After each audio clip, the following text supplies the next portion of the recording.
El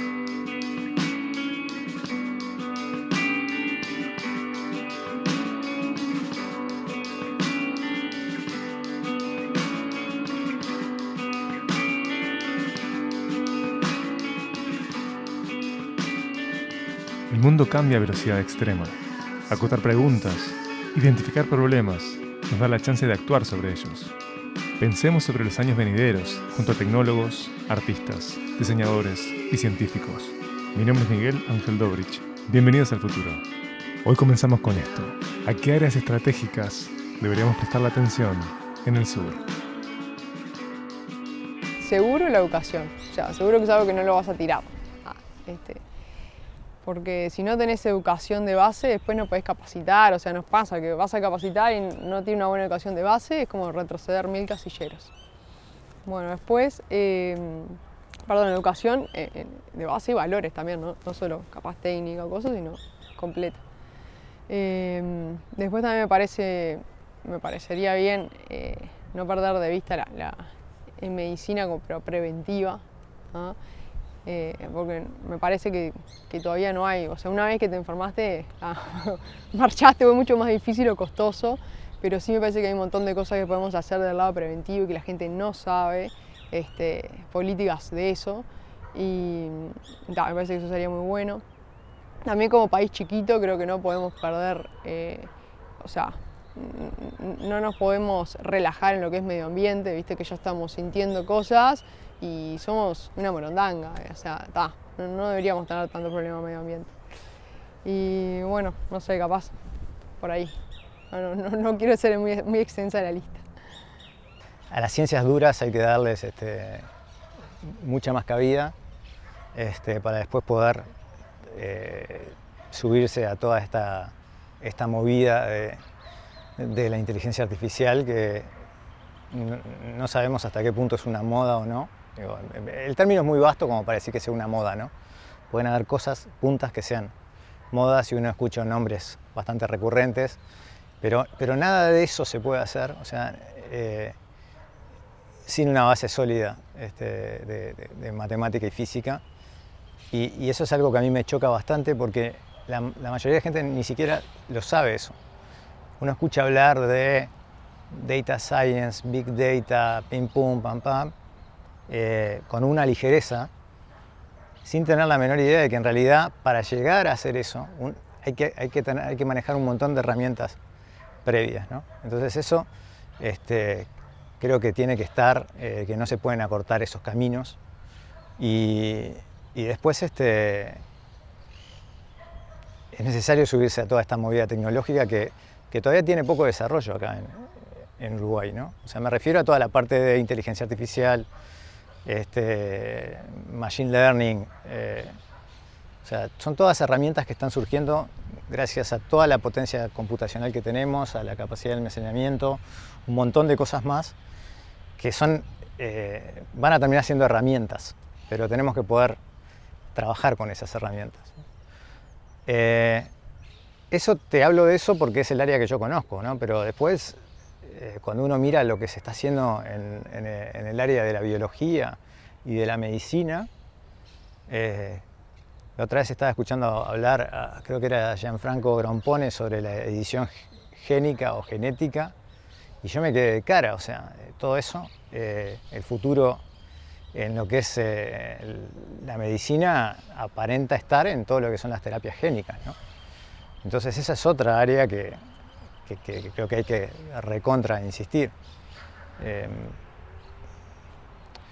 Y bueno, y después lo otro que siempre tiene que estar es la creatividad, ¿no? O sea, fomentar la creatividad. Sin creatividad ninguna de estas cosas tiene sentido. Entonces ahí es donde uno dice, bueno, las áreas artísticas son importantes, ¿no? Fomentar la creatividad, no tanto la repetitividad, no tanto la educación orientada a contenidos, sino una educación más orientada a desafíos, a resolver problemas, a proponer formas originales de resolver cosas, a esos pensamientos que son un poco ortogonales, ¿no? O sea, motivar eso no a lo que estamos acostumbrados, que es la educación como un formateo, ¿no? A veces uno se pregunta si realmente la escuela no está formateando demasiado a los niños, ¿no? Si no, podrían de repente, con una educación más orientada a la creatividad, llegar a hacer cosas más interesantes, reemplazando todo lo que es ese estímulo de la creatividad por lo que es el llenar de contenido, sobre todo hoy en día en que justamente todo cambia tan rápido, las tecnologías cambian tan rápido, que te enseñen, por ejemplo, cómo funciona un ejemplo, en tecnología es clarísimo, de repente a vos te pueden enseñar cómo funcionaba el protocolo de comunicación de los módems. Y de repente te lo tenés que saber de memoria ese protocolo, yo qué sé, ¿qué es lo que te da? No te da nada, ya no existe más ese protocolo. Sí podés aprender, porque es como aprender la historia siempre, igual ves cómo se van construyendo las cosas, pero a lo que voy es que no importa tanto lo que te enseñen, sino que te enseñen el pensamiento crítico, ¿viste? No tanto una educación orientada a contenido, sino más bien orientada al pensamiento crítico, a la creatividad,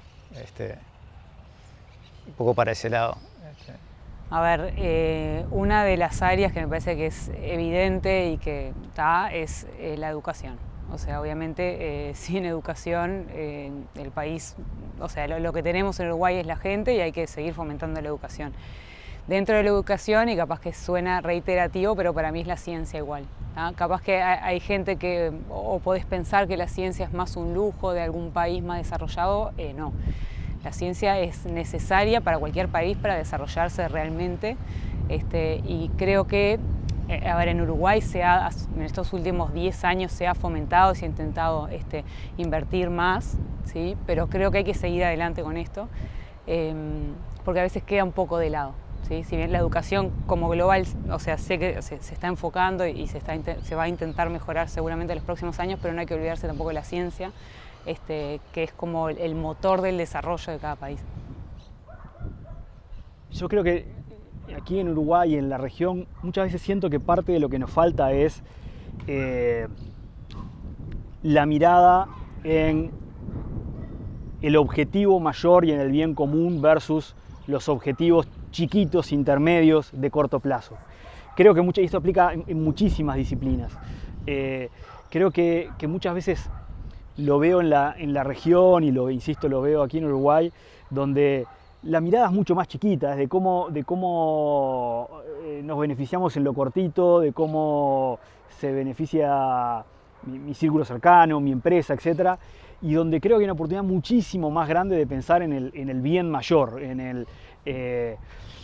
Esto se ve mucho, si lo llevo al sector de los negocios, se ve muchísimo en cuando aquellas empresas que tienen una mentalidad constante de competir por el centímetro, versus aquellas que tienen la mentalidad de decir, no, competimos, entendamos cómo juntos crecemos 1 kilómetro y no pensamos en 1 centímetro. Creo que ahí hay un tema de mentalidad donde siento que en Uruguay y en Latinoamérica en general, por supuesto tiene una componente histórica y una componente cultural, etc. Pero creo que esto de pensar, y diría hasta creer en que la colaboración lleva a un bien mayor versus a la mirada más del corto plazo, del beneficio inmediato y de la individualidad, siento que ahí hay una oportunidad muy bien importante. El enorme desafío educativo, que no es solo los problemas cotidianos que tenemos, sino el de poder, en primer lugar, generalizar la mayor cantidad de conocimiento posible a todos los niveles, de empezar a pensar realmente en el acceso a la educación continua como una realidad para todos los habitantes, independientemente del nivel educativo que hayan alcanzado. Y creo que consolidar por lo menos desde Uruguay el desarrollo de la capacidad de investigación y desarrollo en el país. O sea, creo que tenemos no me gusta decir núcleo, pero es una comunidad bastante pequeña, muy capaz, técnicamente muy formada, pero también es una trama muy delicada que si eso no se consolida y si eso no se cuida, puede desarmarse como ha pasado otras veces o puede directamente no crecer, digamos. Entonces creo que mantener esto que se ha logrado hacer a lo largo de estos últimos años, pero definitivamente consolidarlo. Todo el mundo piensa, bueno, este está pidiendo plata, y no es un tema de plata, es un tema que necesariamente implica cambios culturales. En tener más confianza en las capacidades endógenas de generación de tecnologías y de conocimiento, que eso es algo que el país adolece. Globalmente lo padecen todos los sectores involucrados, incluyendo los propios investigadores y la gente que trabaja específicamente en esa área, pero también el sector político, el sector empresarial, los inversores, los propios actores del sistema educativo. Digamos, creo que de a poco han empezado a tener más conciencia sobre eso, pero que tenemos que consolidar un poco las capacidades de creer en nosotros mismos, ¿no? Lo primero, como algo cultural, pero después creo que sí, consolidar desde el punto de vista institucional lo que se ha hecho hasta ahora, que es mucho, pero no es suficiente. Nunca es suficiente, y a medida que avanza el tiempo tenemos desafíos nuevos para los cuales lo que es el sector de ciencia y tecnología del país puede tener soluciones, y puede tener soluciones que puedan ser aplicadas en la realidad concreta de nuestro país, desde la tecnología propia, digamos, del desarrollo propio. Creo que nos falta un poco más de confianza desde el punto de vista nuestro, es un problema cultural, y eso también tiene su correlato a la hora de pensarlo institucionalmente, a la hora de pensarlo los apoyos. Creo que es más que una política de Estado, es mucho más que eso. Una cosa que es importante es involucrar a las personas en manejar este medio, y eso es lo que me ha a mí llevado un poco al área, a prestarle atención al área de la enseñanza de programación en un contexto creativo.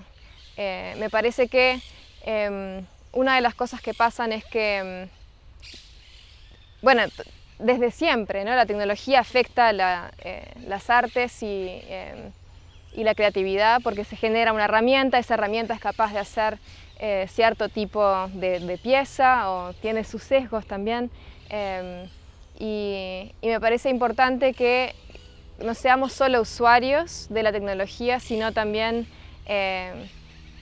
tengamos una comprensión de cómo funcionan las herramientas y de poder generar también las nuestras, de tener cierto control sobre el medio del código, el medio de la programación, de los datos y el manejo de los datos, y como para poder desarmar y volver a rearmar herramientas. Y hay también en todas esas capas de la tecnología posibilidades poéticas, que si uno solo usa la herramienta final, se pierde de interpelar todas esas capas intermedias. Y eso se aplica tanto al arte como a la aplicación de la tecnología a la sociedad, ¿no? Así que también le prestaría atención a la educación de tecnología, al entorno y el contexto en el que se enseña tecnología, además de la producción de nuevos sistemas.